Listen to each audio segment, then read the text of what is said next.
All right, welcome to day three of the Back to School Challenge for Middle School Science Teachers. I'm Fleur with Aloha Monday Teaching. Today, we are to build our solid foundation for our school year. We're going to prepare our parent communication.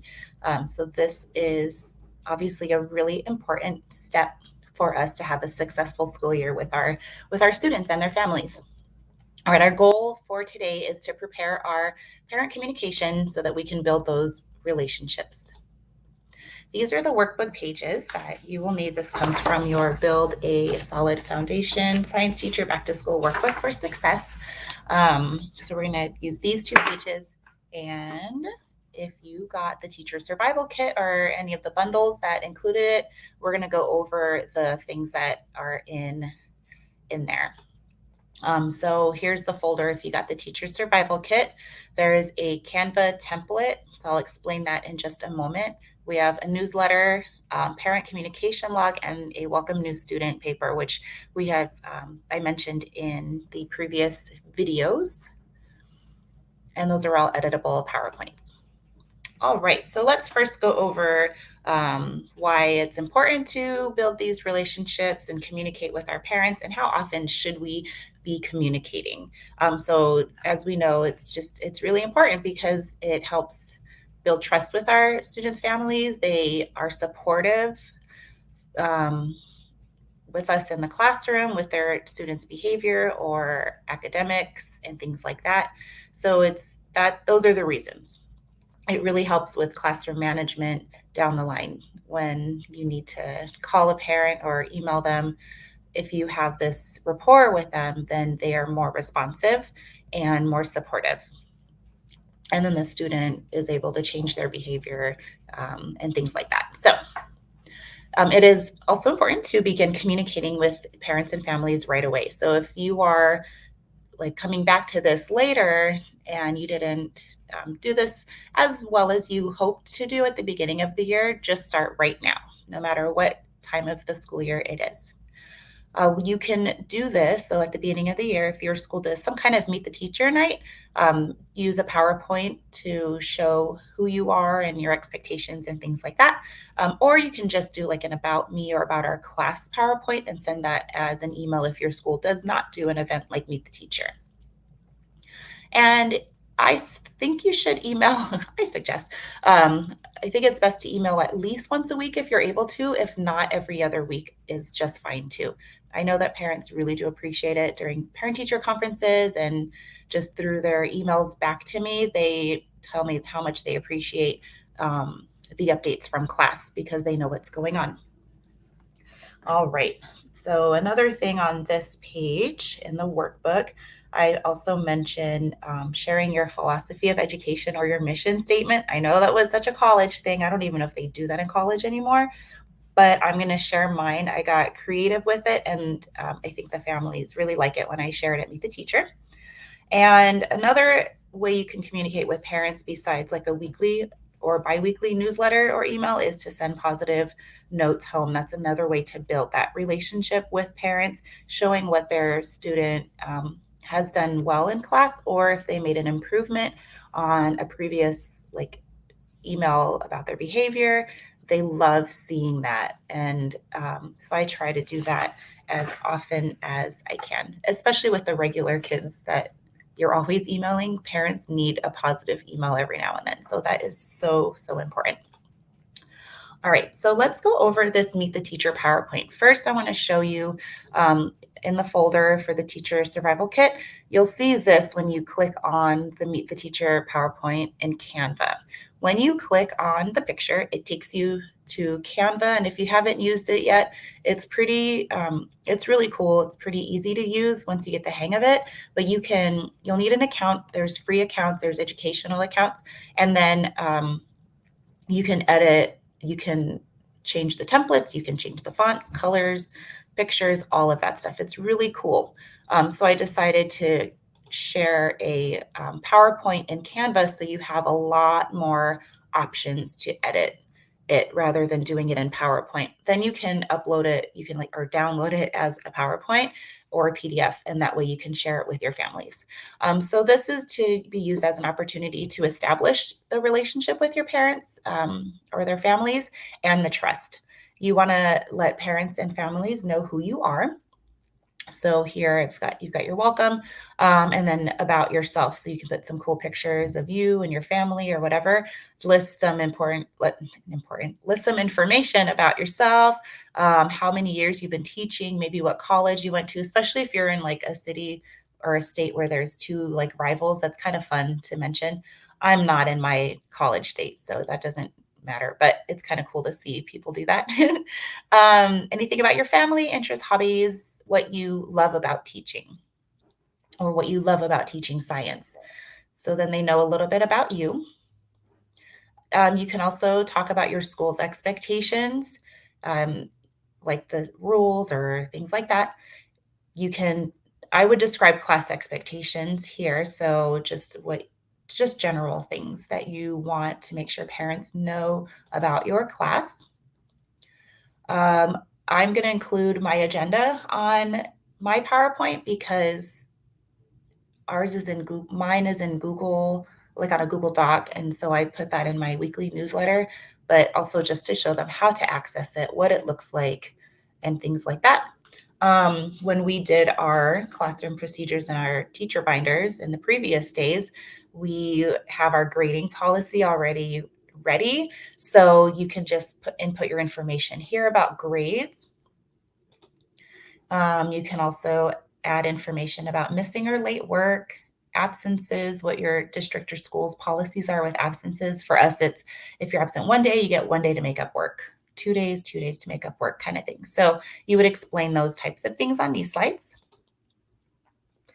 I'm adding a Google Classroom slide to mine because I had a lot of parents, not a lot, a few parents last year who really didn't understand like Google Classroom, the grade book. They weren't sure where to find things. So I'm going to show them that, what it looks like, and how when it says turned in or something on the kids side doesn't mean that it's necessarily done. They just click turn in because sometimes they were missing work. So I'm going to mention Google Classroom in my PowerPoint.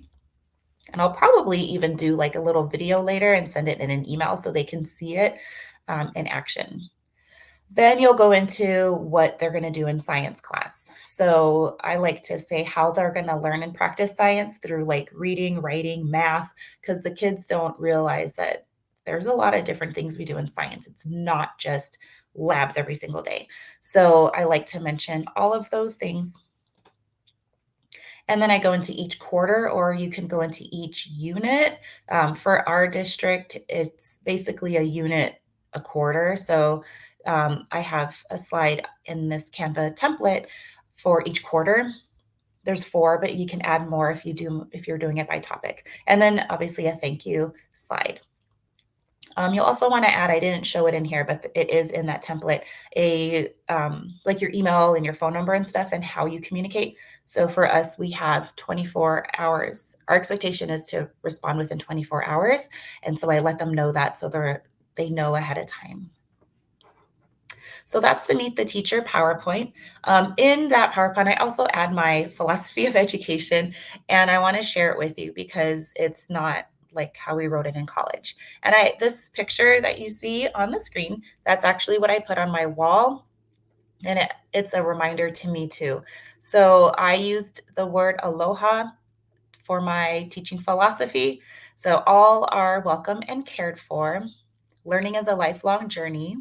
Ohana is important for a child to succeed. And Ohana means family. I mean, if you probably know that because of Lilo and Stitch. But when I say this part on during Meet the Teacher night, I tell the students and their parents, I'm like, hey kids, me and your parents, we are like this. We're like BFFs now. So, and then parents kind of giggle. Kids get kind of scared. Have fun in the classroom and always put kids first.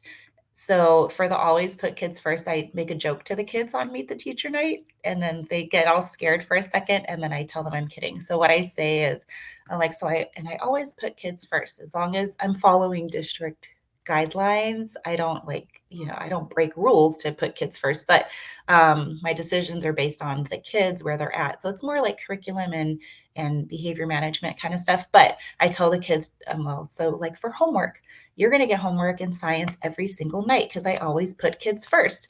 And they look at me like I'm crazy and they're scared. And I go, just kidding. And I tell them that they don't have regular homework besides studying and if they don't finish work. So we go into that later in the slideshow. So this is an idea. You don't obviously have to do this, but I think it's appreciated and it helps me myself when I look at this, remind me why I'm there. All right, let's talk newsletters. So in this teacher survival kit, I have this little template here. I'm going to use this for like my first newsletter so I can have it ready at Meet the Teacher night. And then I'll email it to the parents. So in my newsletters, I like to include things like, well, I'll show you what I include in my weekly ones. This is what my weekly ones look like. So I also put a copy of, you have a Google Doc. Well, you're going to make a copy of it. And I just type up my newsletters on a Google Doc and then I copy and paste it to our email program.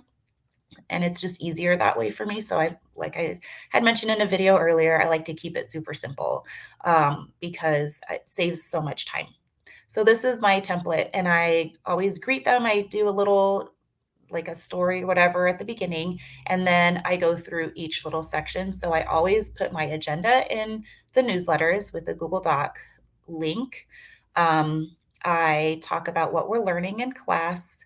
I talk about grades to remind them to check the grade book. I mentioned upcoming tests and things like that. And then I'm adding this, are you smarter than a seventh grader? I'm going to add that to my newsletters this year. I saw that in a Facebook group and I thought that was really cool. So it'll hopefully spark some discussion between families. So that's what I put into my newsletters. So I'm going to go back to this beginning of the year one. So this one, for what I'm going to do is put like my contact information and the look ahead welcome about me. So this would be more like the important pieces of my Meet the Teacher PowerPoint. So they know what to expect in my class. I'll have the supply list with it. And this is the one I send out each week.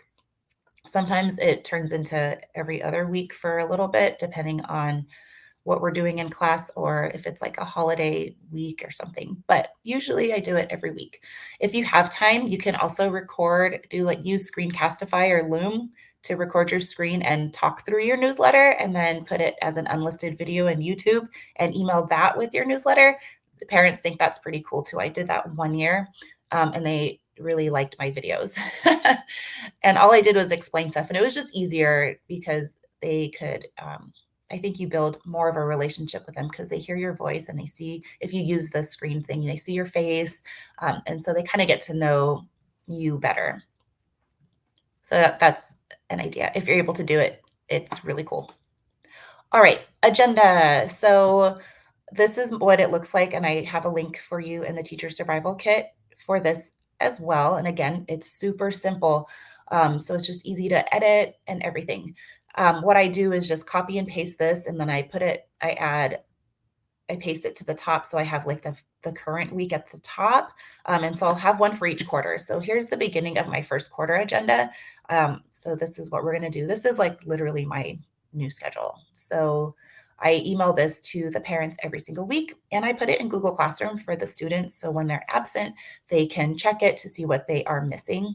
I tell them to check it regularly because I update it in case we go too fast or not too fast. We go faster on something, so I have to change what we're doing or we go slower. So this is something that gets updated throughout the week. And you can even color code if you have tests coming up and things like that. Supply list, obviously beginning of the school year. So this is something I will attach to my newsletter and you can too. And this is the welcome new student. And we talked about this with the teacher binder. This is something you can give to your new students throughout the school year. So they know your Google Classroom code, what supplies they need, lab safety rules, your policies, all of that. All right, one more thing about parent communication. I also included some email templates in your teacher survival kit.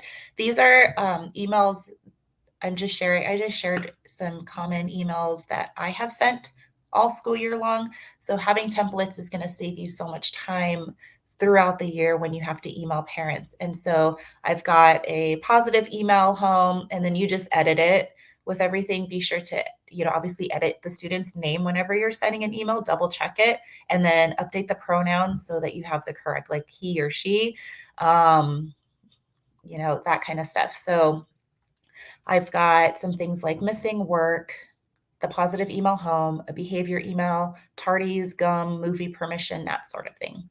So that's just to help you save time. And if you didn't get the teacher survival kit, just do this. Start making your templates now on your own. Like, just notice what emails you're regularly sending and then copy and paste it into like a Google Doc or a Word document, and then you have it.